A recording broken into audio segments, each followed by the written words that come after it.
Olá, meus amigos. Estamos começando a trilogia O Olho da Ressurreição. Qual a relação do olho com o corpo glorificado e a ressurreição futura, incluindo a ressurreição dos vencedores, principalmente a ressurreição dos vencedores? Continue comigo nesse vídeo, a gente vai tratar desse tema a fundo.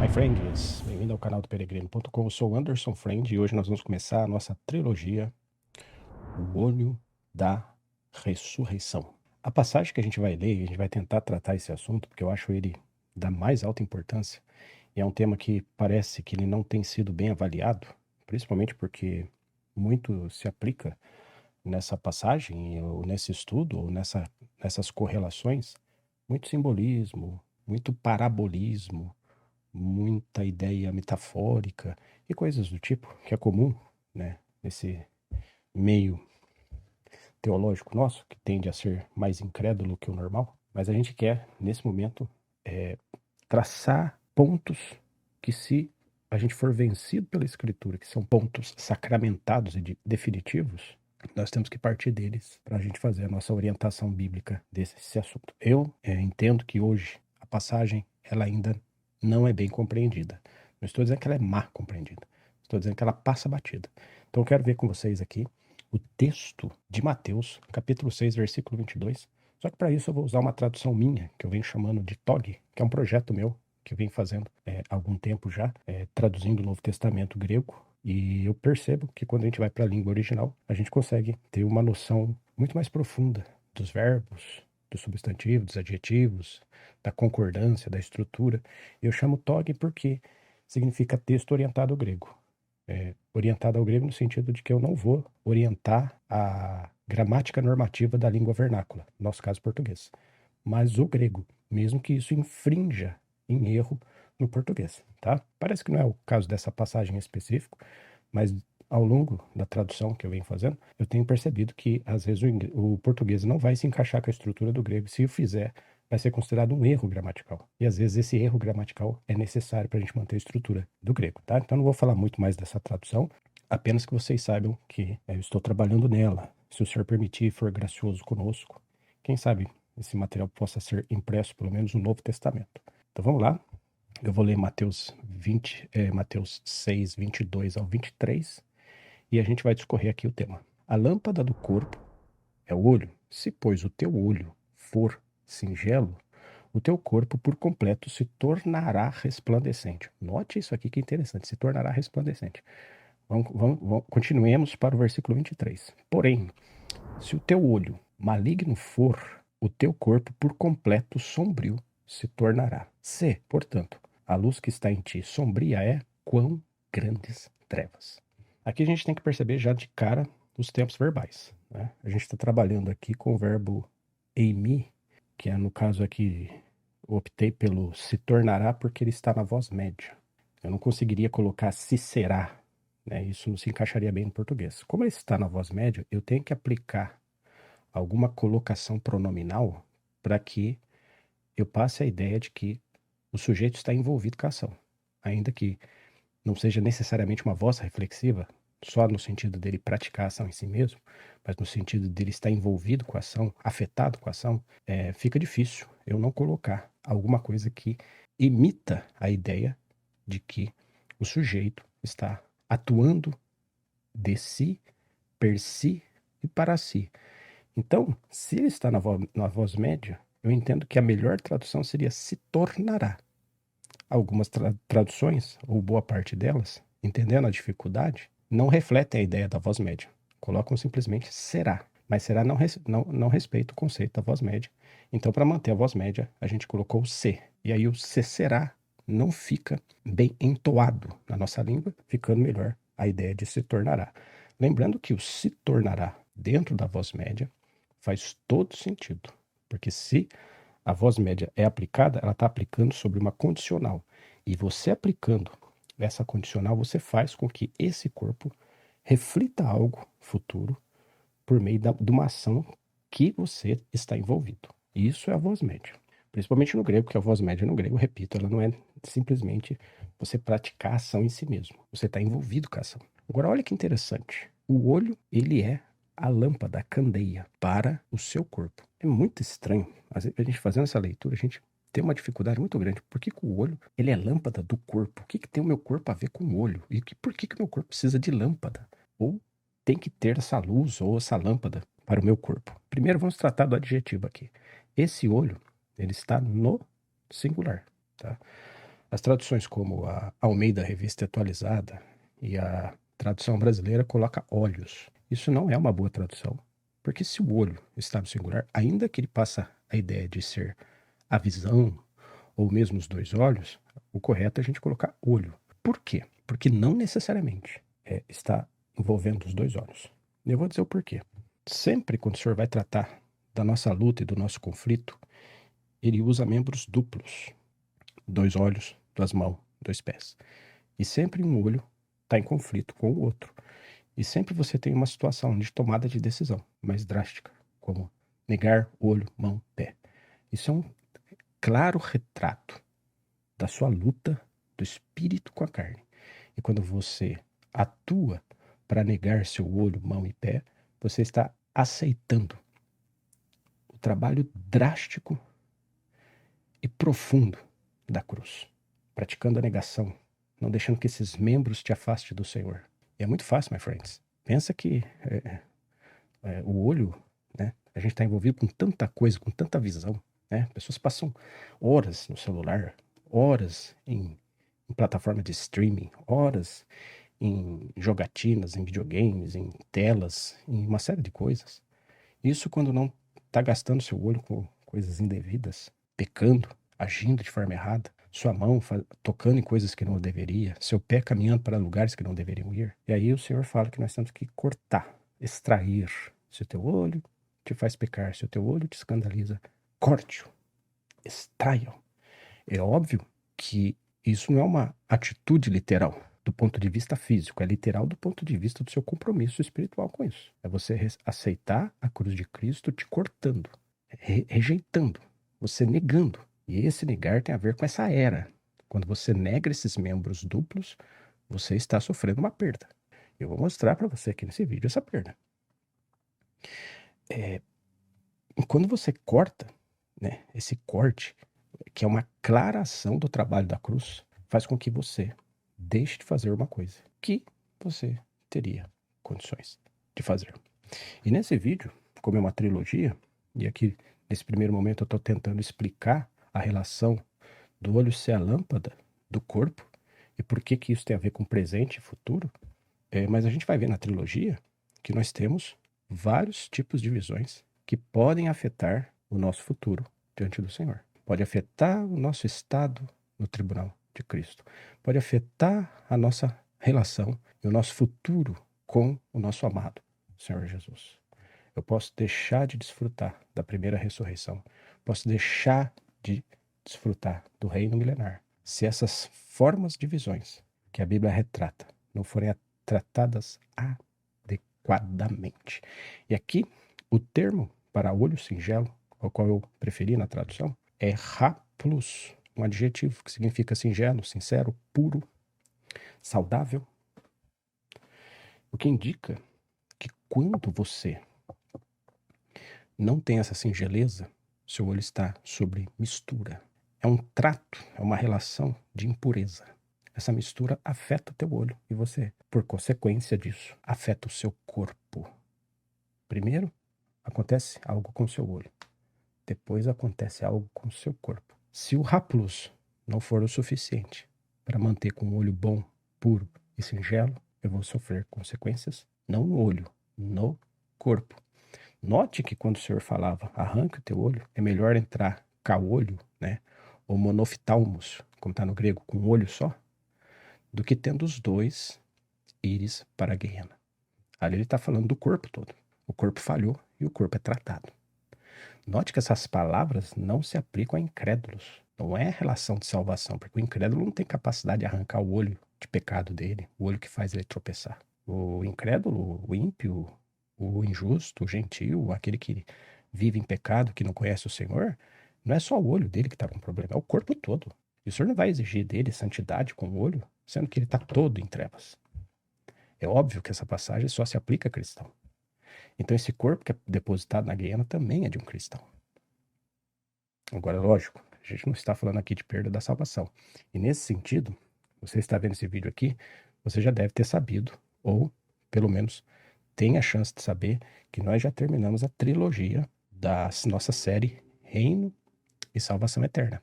A diferença de reino e salvação eterna é baseada numa análise ternária. Primeira análise, diferença de entrar e receber a vida. Segunda análise, a diferença das ressurreições em relação ao reino. Por causa da ressurreição, eu posso entrar ou não no reino. Se eu não ter parte na primeira ressurreição, eu perco o reino. Se eu ficar para ressuscitar no último dia, eu entro no novo céu, na nova terra, na nova Jerusalém, mas eu perco o desfrute do governo do Senhor. Eu perco o período em que o Senhor coloca os inimigos debaixo do estrado dos seus pés. Eu perco o período que o Senhor vence o seu último inimigo, que é a morte. Eu perco o desfrute milenar. E o terceiro e último ponto da nossa análise ternária da diferença de salvação e reino é tratado a questão da diferença de graça e recompensa, e na recompensa a diferença entre ser galardoado e sofrer perda, sofrer disciplina.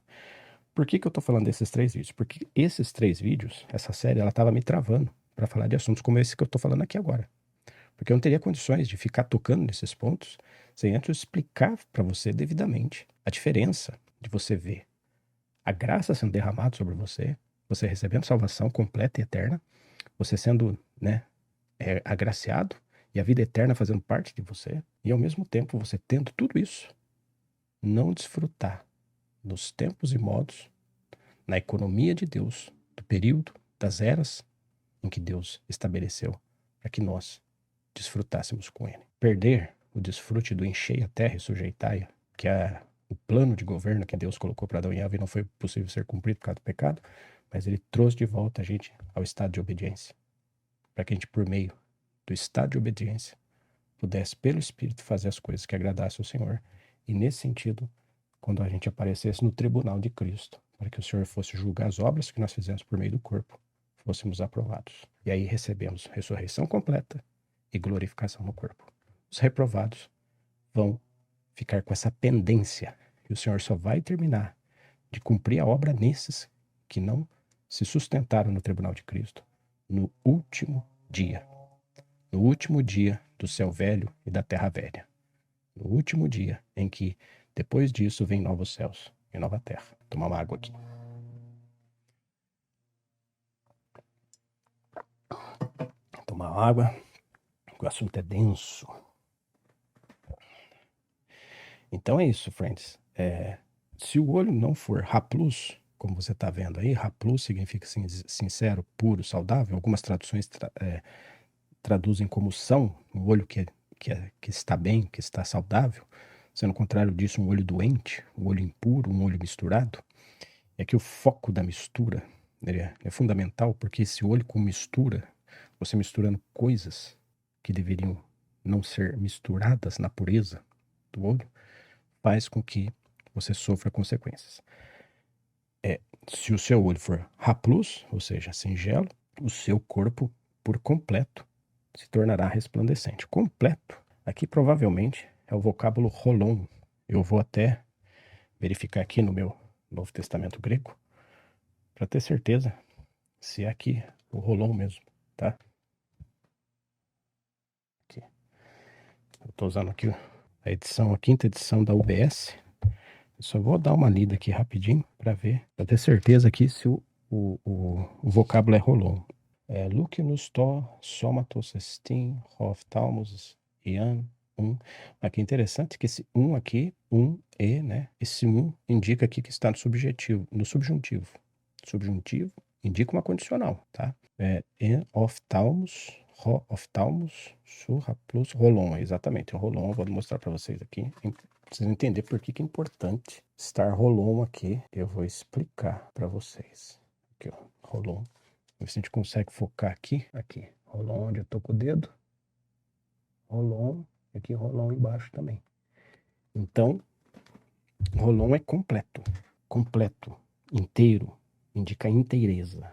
Por que é importante a gente ter isso em mente? Porque o corpo ele precisa ser completamente resplandecente. Ele não pode ficar com nenhuma parte dele sem esse resplandecer, tá? Se o corpo não conseguir ficar completamente em resplandecimento, em luz, ele vai ser considerado como um corpo sombrio, ainda que você tivesse tido luz, mas não o suficiente.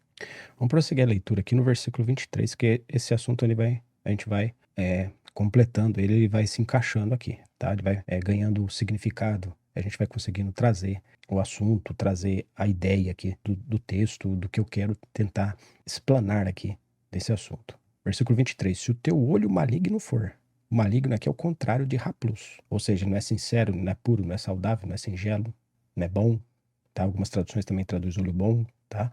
Mas se o seu olho maligno for, um dos olhos, porque eu estava falando, né? Daqui está no singular, porque quando tem dois olhos, você tem uma luta. Um olho está querendo levar você para o pecado, está te instigando para, por exemplo, observar uma moça, uma mulher, contemplá-la, gastar tempo olhando ela. De repente a moça é uma moça casada, você é um jovem solteiro, faz e pratica essa ação, deseja, fica olhando, fica contemplando, observando. Você torna o seu olho maligno. Ele deixa de ser raplus e passa a ser maligno. E o que o senhor fala para fazer com esse olho maligno? Arranque. Arrancar aqui é uma negação.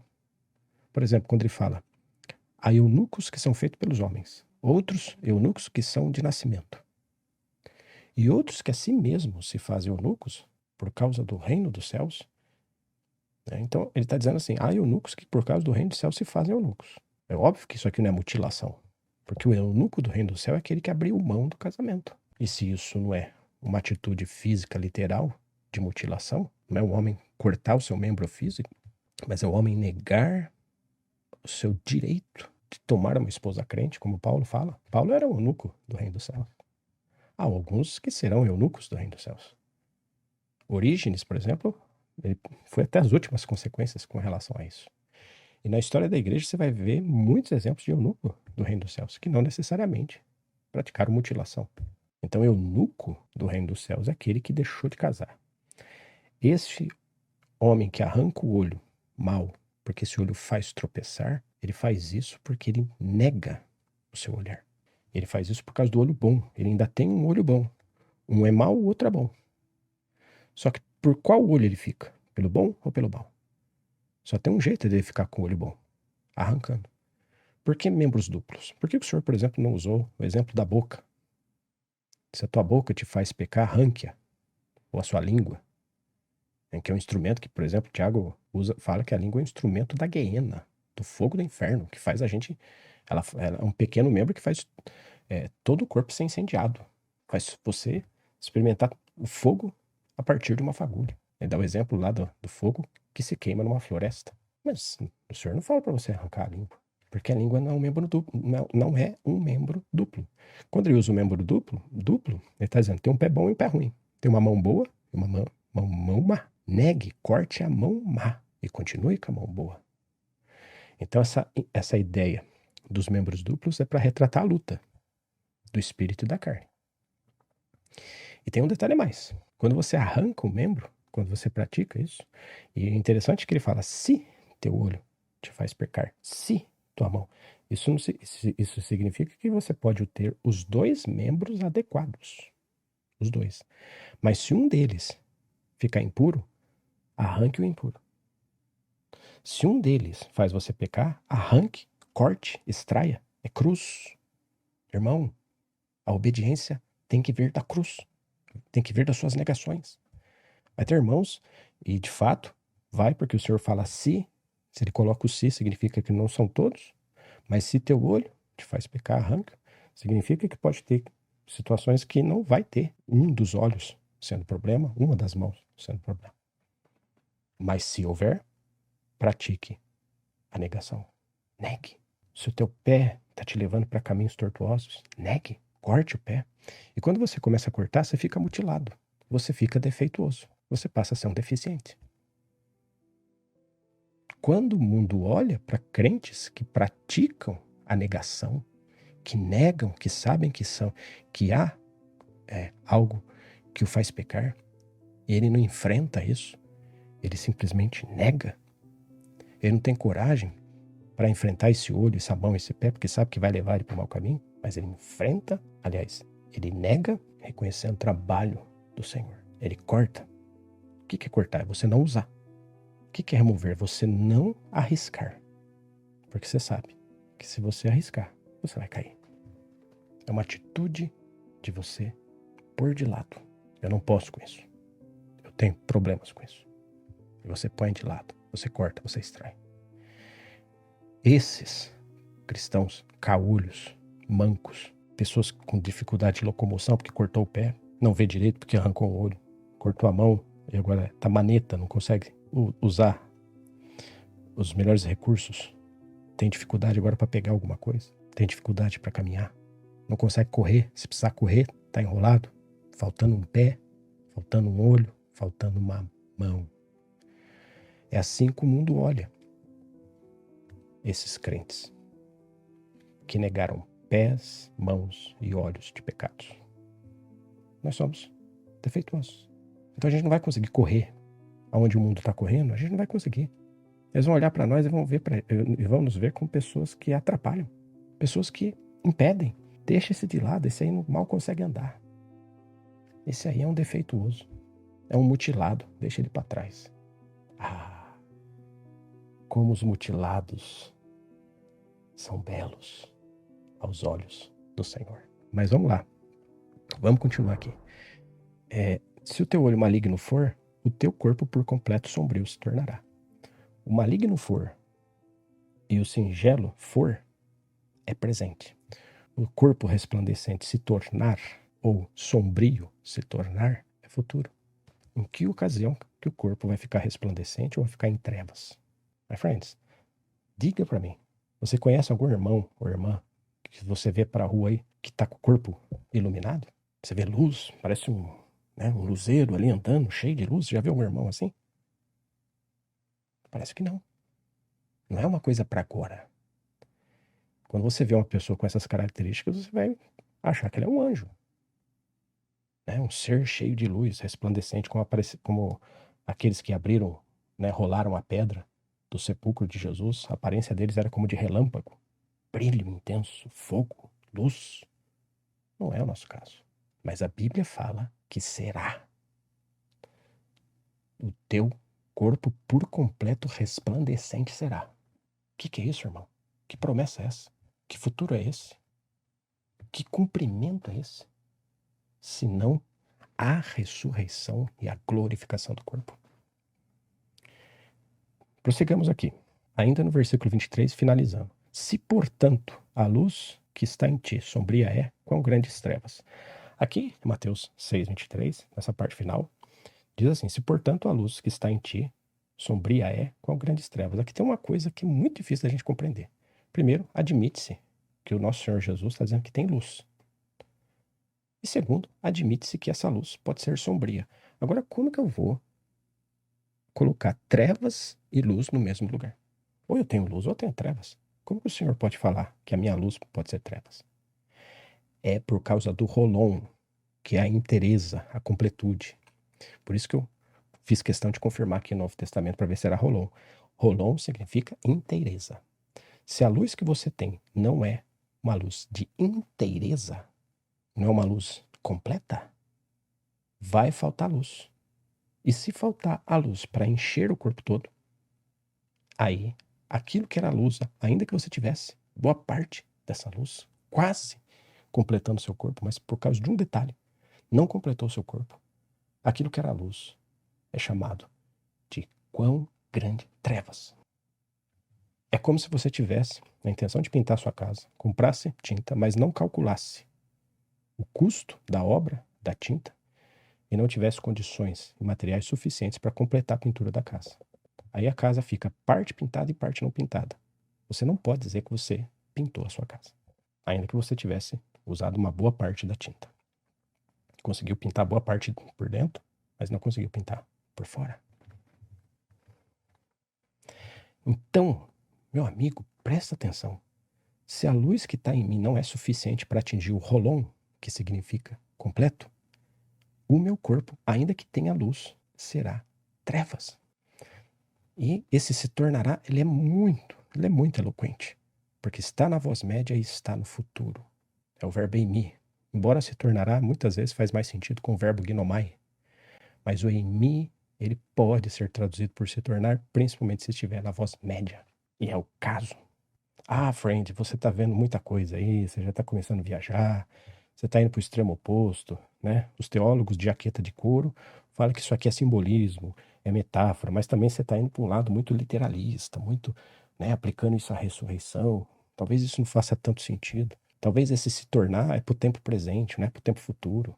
É para o tempo presente? Então me fala aí um irmão, uma irmã que você viu por aí com o corpo resplandecente. Você conhece? Se você mostrar um irmão com o corpo resplandecente, aí eu vou dar razão para você. Eu nunca vi. Eu nunca vi um irmão aparecer cheio de luz. Se você vê uma pessoa ser cheia de luz, aí provavelmente você não está vendo um homem. Agora, é claro, tem uma luz que está em nós. No tempo presente nós temos luz, mas não está extenuada, porque ainda não se tornou, o meu corpo ainda não se tornou resplandecente. O que é o corpo se tornar resplandecente? Meus irmãos, lembram da analogia que Paulo faz com os astros na ressurreição? Ele cita estrelas e astros que têm mais brilho que outros. E ele fala que assim será a ressurreição, dando a entender que a ressurreição no quesito individual, porque a gente sabe que a ressurreição no quesito eventual, ou seja, do evento, ela abrange um coletivo e tem dois eventos de ressurreição, a primeira ressurreição e a última ressurreição aplicada a crentes. Esquece, não estou falando do mundo aqui não, da ressurreição dos ímpios. Não estou tocando esse ponto, estou tocando a ressurreição dos crentes, das três tagmas. As três tagmas de Paulo se aplicam a crentes. Embora a última, a tagma, também se aplique aos incrédulos. Mas as três tagmas de Paulo, ele está olhando para os em Cristo. E nos em Cristo, nas três tagmas, tem primícia, os do Cristo na parúzia e os do fim. Se eu falhar no meu viver do Senhor, o meu corpo não será resplandecente até que eu fique para o último dia. Que o Senhor Jesus garante que eu vou ser ressuscitado no último dia. Assista o segundo vídeo da análise ternária da diferença do reino da salvação, onde nós trabalhamos o estudo das ressurreições para saber a relação da ressurreição com o reino. Existe uma ressurreição que está relacionada ao reino. E existe uma ressurreição que está relacionada à disciplina. Aqueles que falharam, eventualmente, eles vão esperar 1000 anos. Por que eu digo eventualmente? Porque eu estou olhando o aspecto coletivo, eventualmente no sentido de evento, evental. Eles vão esperar 1000 anos. Depois eles vão ser ressuscitados. Por quê? Porque não perde a salvação, irmão. O Senhor garante lá. Leia lá, João capítulo 6, versículo 39, versículo 40. Aquele que crê em mim, Jesus fala, eu ressuscitarei no último dia. Ele garante. Porque está falando pela fé, né? Para você dar garantia da ressurreição por meio da graça, só pode se aplicar ao último dia. Porque a ressurreição, da primeira ressurreição, ela requer que o cristão pague um preço. E aí o Senhor não pode garantir só pelo crer nele. Né? A primeira ressurreição envolve o viver cristão. Tá? Então era esse o ponto, esse é o primeiro vídeo da nossa trilogia. Mas eu não vou finalizar aqui com essa passagem, não. Nós vamos fazer a leitura correspondente, que eu acho que vai ficar muito mais eloquente, porque aqui eu tentei traçar o presente e o futuro, né? Se o teu olho for singelo, presente, todo o seu corpo será resplandecente. Esse todo atende à demanda do olho singelo. Irmãos, e o olho singelo é muito importante. Eu citei aqui o problema do olho da imoralidade sexual. Mas tem também o olho do exclusivismo. Se você ler lá Marcos 9:39, você vê lá João falando assim, vimos. Senhor, vimos um que expulsava demônios e não era dos nossos e lhe o proibimos. Ele viu um expulsor de demônios que não era dos 12, que não era do meio deles, e ele foi lá e proibiu. Ele viu. Visão errada. Visão exclusivista. Quantos homens não estão caindo nesse detalhe? Pessoas aí que têm recebido do Senhor, que têm crescido, que são pessoas riquíssimas na palavra de Deus, na experiência da vida cristã, mas estão caindo nesse problema, né? Às vezes quer cortar, quer impedir, quer podar, não quer deixar algum irmão trabalhar, porque não, não atende, né? Não faz parte da comunidade dele, não está dentro do círculo, né, da igreja local dele, ainda que ele viva o testemunho da igreja como uma igreja, é, como um corpo, como uma igreja que tem só um cabeça, que é o Senhor Jesus, que responde aos conceitos e princípios do Novo Testamento, a igreja local, presbíteros, etc. Mas vê um irmão ali que sai ali um pouquinho, ele já quer cortar, já quer impedir. E se ele estiver errado? E se o irmão estiver certo?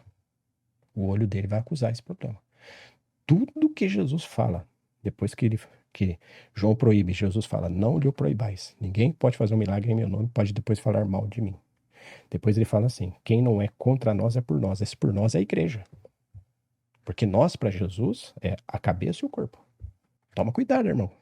Quando você vê alguém que não é do seu meio, e você rechaça, ou fala mal, ou vê com maus olhos, ou tenta proibir, ou tenta cancelar, tenta, sabe, cortar esse irmão. Cuidado.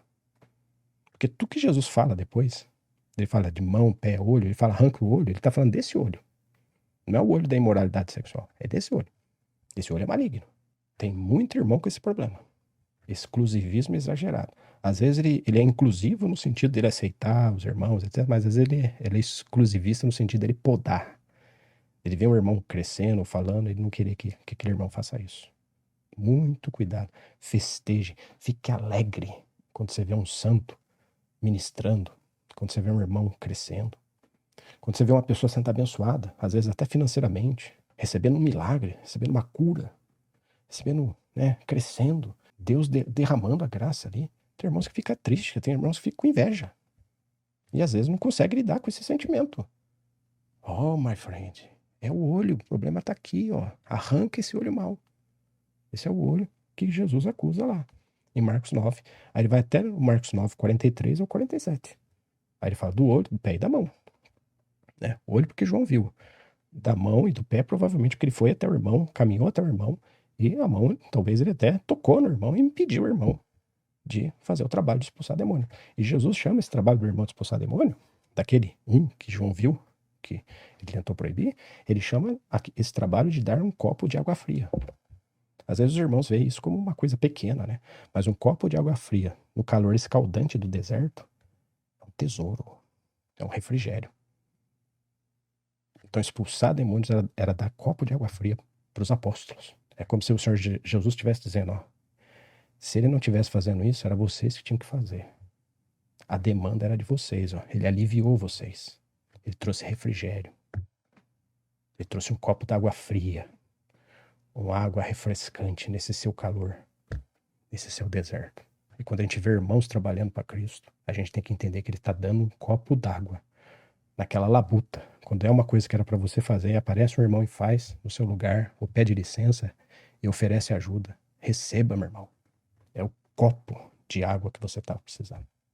Aí depois o Senhor Jesus fala, né? Se fizer um dos meus pequeninos tropeçar, melhor amarrar uma corda com a pedra de mó e se lançar no mar. Provavelmente, então, talvez não esteja bem claro, mas eu penso assim, nesse primeiro momento, esses pequeninos pode ser essa pessoa que está fazendo a obra do Senhor. Às vezes não tão acertada, não tão brilhante, não tão bela, não tão cheia de, sei lá, recursos, beleza, oratória, retórica, mas era singelo. E por causa da singeleza, ele é considerado um pequenino, uma pessoa que tem uma inocência, uma pureza, um desejo. E se esse pequenino for uma dessas pessoas, João era aquele que estava travando, estava escandalizando o pequenino. O Senhor foi duro com João na passagem ali, o apóstolo João. Eu acho que ele aprendeu isso de uma forma tão brilhante, tão poderosa, que ele depois se converte em um apóstolo do amor. E passa a chamar as pessoas de filhinhos. Essas pessoas cheias de falhas, cheias de problemas, que ainda estão presos no pecado, cheio de pessoas cheias de dificuldade, de mazelas, fracassadas na obediência, mas sinceras no Senhor, ele chama de filhinhos. Filhinhos, escrevo para que não pequeis. Se pequeis, Se cair em pecado, sabeis que tem um advogado. Tão diferente desse homem truculento, chamado de filho do trovão, junto com seu irmão, que provavelmente tentou impedir um homem que foi reconhecido pelo Senhor como nós, que não é contra, é por nós. Então ele incluiu esse irmão que estava expulsando o demônio. Problema no olho. O olho continua. A parábola lá dos trabalhadores da última hora, da vinha, quando os que chegam atrasados e vão recebem o mesmo que foi proposto a eles receberem, eles pensam assim, quando chegar a nossa vez, acho que ele vai dar um caixa a mais, ele vai dar uma compensação, afinal, trabalhamos mais. Aí o Senhor fala, o dono da parábola lá, o administrador, eu não estou sendo injusto, não foi combinado tanto? Está aqui o que foi combinado. Ou, acaso o teu olho é mau, porque sou bom? Por que ele falou olho mau? Porque o olho viu com maus olhos. É o Senhor nos ensinando. Né? Aqueles que receberam a mesmo tanto na última hora foram agraciados. O Senhor foi cheio de graça. Quando a gente vê o Senhor derramando graça em alguém, se alegre. Ainda que seja o mesmo tanto que você, ainda que você começou antes, se esforçou, fez um trabalho forte, foi para cima, enfrentou problemas, sofreu mais, sofreu o calor abrasador da tarde, e ele vai lá e recebe o mesmo que você, alegre, e fala, o Senhor é tão gracioso, quão misericordioso é o nosso Senhor. Você tem que ficar feliz. Mas o que acontece? O Senhor acusou o olho. É isso que a gente vai ver, essas visões que a gente vai ver na nossa trilogia.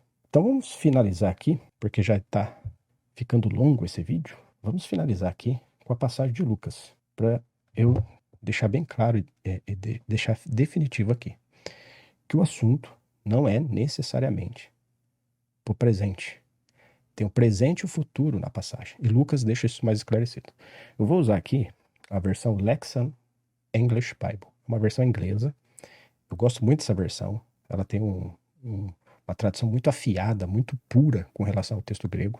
E eu me surpreendo muito com essa tradução e eu vou usá-la. Eu fiz aqui a tradução livre, tá? E vou colocar aqui para a gente ler e discutir. Lucas 11:34, nós vamos até o 36. O seu olho é a lâmpada do corpo. Quando o seu olho é sincero, todo o seu corpo também fica cheio de luz. Presente. Fica, tá no presente. E aqui eu já conferi, tá? A tradução, ela respeita os modos verbais aqui, os tempos verbais. Mas quando ele é mau, ou seja, ele não é raplus, ele passa a ser um olho maligno, o seu corpo também fica em trevas. Fica, tá no presente. Então, no presente, eu tenho luz e trevas. E a gente vai tentar entender aonde fica essa luz e trevas, porque a gente não consegue ver isso pelo corpo. Você não consegue olhar no corpo de uma pessoa e ver esse corpo luminoso. E você também não consegue ver esse corpo com trevas. Mas a gente vai descobrir aonde fica a parte que acusa luz e trevas aqui em relação ao nosso corpo. Versículo 35. Portanto, preste muita atenção para que a luz que está em você não seja escuridão. Olha lá. Então, o Senhor acusa que tem luz. Só que essa luz pode ser escuridão. Só que luz e escuridão não podem estar no mesmo ambiente. Ou você tem luz, ou você tem escuridão. A luz expulsa a escuridão e a escuridão cancela a luz. Os dois não funcionam. Mas quando ele diz assim, preste muita atenção para que a luz que está em você não seja escuridão. Porque essa luz que está em mim possa vir a ser escuridão, se refere a essa luz não atender o rolon, que é a inteireza. Ela não conseguiu ser o suficiente para completar. O Senhor chama de trevas. Versículo 36. Olha isso aqui. Se isso aqui não é da mais alta eloquência, e se isso aqui não mexer com a gente, eu não sei mais o que mexerá em relação a esse assunto. Se, pois, o seu corpo estiver cheio de luz, ou seja, o corpo está cheio de luz, cheio de luz dentro dele. É uma coisa interna, tá? E eu vou provar aqui no texto para você que é uma coisa interna. Se, pois, o teu corpo estiver cheio de luz, ou seja, dentro dele, sem ter nenhuma parte escura dentro dele, ou seja, ele consegue atingir todo o corpo no sentido do rolon, da inteireza, ele ficará completamente iluminado, como quando a lâmpada com seu brilho te dá luz. Agora ele está falando de uma lâmpada que dá luz. Agora essa luz é vista. Quando ele fala que se o corpo estiver cheio de luz, isso aqui não é visto, porque esse cheio é aquele cheio interno. É como quando você enche, por exemplo, um copo, que você não vê o que está dentro no interior desse copo. Vamos supor que esse copo ele não fosse transparente, fosse uma caneca, por exemplo. Ela está cheia, você não consegue ver. Encheu tanto que é capaz de completar a caneca toda pro lado de fora. Vocês entenderam? Se, pois, o teu corpo estiver cheio de luz, interno, sem ter nenhuma parte escura, isso é interno e presente. E não pode ter nenhuma parte escura. Ou seja, não pode ter trevas. Que parte escura é essa? A soma dessa luz acumulada foi suficiente para que ela completasse o corpo. Então, sem uma parte escura é que o acúmulo de luz mencionado aqui é o suficiente para o corpo. E a falta de luz aqui acusa que não foi suficiente para o corpo. Essa é a ideia. Porque olha só, agora ele vai jogar as coisas para o futuro. Sem ter nenhuma parte escura, ele ficará completamente iluminado. Mas espera lá. Não foi dito aqui, ó, se pois todo o teu corpo estiver cheio de luz, o corpo já não está com luz? Sem nenhuma parte escura, ele ficará completamente iluminado? Como que pode um corpo ter luz e depois ficar iluminado? Se ele tem luz, ele já está iluminado. É que a luz aqui é presente e o ficar iluminado é futuro. A luz aqui no presente é a parte interna. Ficar iluminado é a parte externa. A luz que estava interna, ela é extenuada para o corpo. Isso é a glorificação dos corpos ressurretos. Meu irmão, isso é a glorificação dos corpos ressurretos. Temos que ter luz. Acúmulo de luz. O Senhor dá o meio. O Senhor é interessado. O Senhor quer que o seu olho seja bom, meu irmão. Negue a imoralidade. Negue o exclusivismo. Se alegre com a bondade, com derramar, com as bênçãos que caem sobre os irmãos. Ainda que não caia sobre você, ainda que você esteja em sofrimento, ainda que você esteja em disciplina, ainda que você tenha perda, e o outro ganha, e o outro ali ganha, e aquele ganha, e você sofre, e você tem dificuldade. Alegre-se por aqueles. Essa é a regra estabelecida pelo Espírito Santo. Porque ainda que aqui nessa presente era, pode parecer que está tudo ruim para nós. Nós estamos acumulando luz para a era futura. E pode ser que muitos dos que se alegraram nessa presente era, com boas dádivas, pode ser que não tenha luz suficiente para a era futura. Então, aqui em Lucas, isso está muito claro. Eu vou ler essa mesma passagem de Lucas, que eu acho que vai ficar mais claro. Embora eu gostei muito da tradução Leb aqui, Alexa English Bible, vocês vão ver como isso salta na tradução brasileira. Vamos ler a mesma passagem na tradução brasileira com uma diferença. Na tradução brasileira tem um problema aqui que eu julgo que seja um problema na tradução. A gente vai desconsiderar esse problema da tradução, que é ela colocar olho, né, no plural. Como eu disse, quando o olho fica no singular, pode indicar uma singularidade. Você tem um olho bom, enquanto você tem um olho ruim, e aqui acusa o conflito. Acusa a experimentação da cruz e acusa a sua fraqueza. Mas a fraqueza no bom sentido. A fraqueza de você ficar mutilado, de você perder um membro, de você não ter forças para fazer as coisas que o mundo faz. Você vai tentar fazer, mas falta uma mão, falta um pé, falta um olho, você não consegue fazer. A sua negação te livra do mundo. Ah, como isso é tremendo, como isso é maravilhoso. E essa fraqueza, ela é tão bela, que para o mundo nós somos deficientes, mas para Deus nós somos belos, caolhos, mancos e manetas, pessoas que Ele está trabalhando para que entrem no seu reino. Aleluia! Nisso é tremendo. Eu vou ler aqui para vocês, com a tradução brasileira, isso vai ficar mais claro. A candeia do corpo são os teus olhos. Lembrando que aqui é olho, tá? Olhos, no plural, está errado com relação ao texto grego original. É olho. A candeia do teu corpo são os teus olhos. Quando estes forem simples, todo o teu corpo é luminoso. Presente, todo o teu corpo é luminoso. Mas ninguém vê essa luminosidade. Mas a Bíblia fala que é luminoso. Mas quando forem maus, todo o teu corpo fica às escuras. Mas também a gente não vê trevas. A gente não vê ninguém com o corpo escuro, tenebroso, sombrio. Versículo 35. Vê então, se a luz que há em ti não são trevas. Ainda é presente. A luz que há em ti, presente, não é futuro, não é passado, é presente. Não são trevas, presente.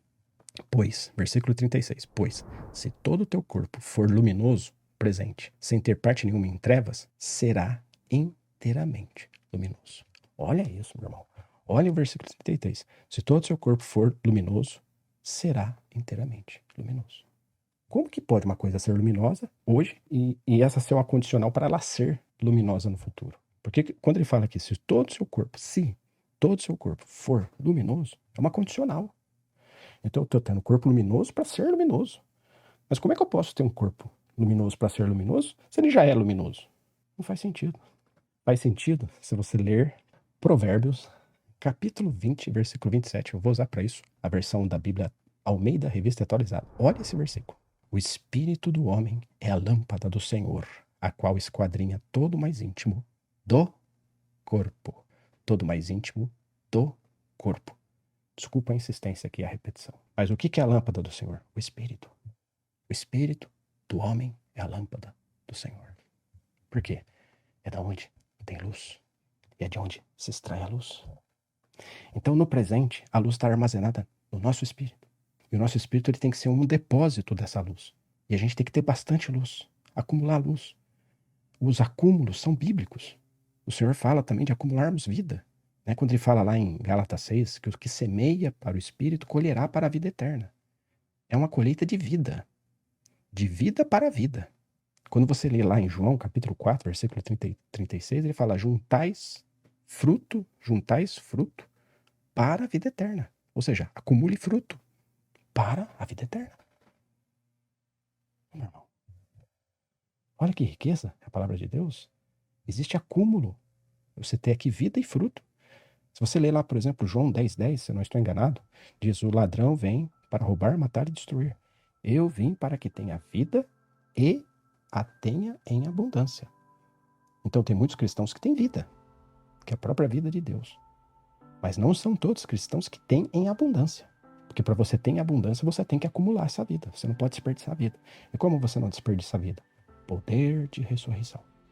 Poder de ressurreição que Cristo derrama sobre você. Está lá em Filipenses capítulo 3, versículo 10. Você tem que experimentar sempre o poder de ressurreição.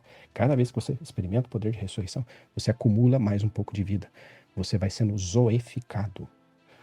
No acúmulo de vida, também vai te dar o prêmio da ressurreição completa. Se faltar acúmulo de vida, você vai ter que esperar para ter a ressurreição completada. E quando eu digo ressurreição completada, é chegar à glorificação. Que levantar dos mortos, levantaremos, todos. Mas nem todos chegaremos à glorificação. E o corpo resplandecente se refere à glorificação. Então, o que está aqui em Lucas 6,36 é o seguinte. Pois se todo o seu corpo for luminoso, presente, no tempo presente, onde está essa luz? No Espírito, Provérbios 20:27. Sem ter parte alguma em trevas, e note que Provérbios 20:27 diz que a luz que está ali é para esquadrinhar o mais íntimo do corpo. Como assim esquadrinhar o mais íntimo do corpo? Esquadrinhar é ele ir. Essa luz ela vai sendo esquadrinhada, plantada em todo o seu layout interno. Se foi suficiente para esquadrinhar, plantar, ocupar esse layout interno, significa que você atingiu o rolon, que a gente falou no começo, que é chegar à luz completa, sem ter parte nenhuma em trevas. Você conseguiu pintar a casa toda. Se você manter essa luz, manter o olho bom, até aquele grande dia, essa luz ela vai sair de dentro e ela vai ser expressada para fora, ela vai ser canalizada para fora, ela vai ser extraída pelo próprio Senhor naquele grande dia, no tribunal dele, no dia da aprovação. Ele vai extrair essa luz e vai plantar ela no seu corpo. Alguns vão ter tanta luz que não só foi suficiente para esquadrinhar todo o corpo interno, toda a parte do corpo, né? Atingir todas as partes do corpo, mas ele acumulou tanta luz que além de sair, dessa luz ser extraída, ela extrai com mais potência. E vai ter alguns que vão ter mais luz. E aí cumpre-se o que Paulo fala, de que tem diferença de luz, diferença de glória.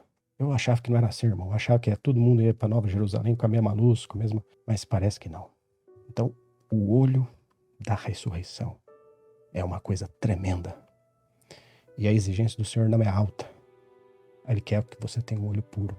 Porque com o olho puro, você vai negar o pecado, o desejo, a pornografia, olhar mulheres, a imoralidade sexual. Você vai negar a exclusividade. Você não vai querer se achar que você que detém o conhecimento, que você que sabe das coisas e os outros têm que ficar calado. Você vai incentivar os irmãos a colocar o dom dos irmãos em operação. Você vai incentivar que cada um receba um dom. Você vai ficar feliz quando o irmão estiver expulsando demônio, curando enfermo, pregando a palavra, ministrando, sendo usado por Deus, tendo unção. Você vai ficar feliz. E quando você não se sentir feliz, você peça para o Senhor: Senhor, eu não aceito esse sentimento, eu quero o melhor. Eu quero ver aquele irmão bem.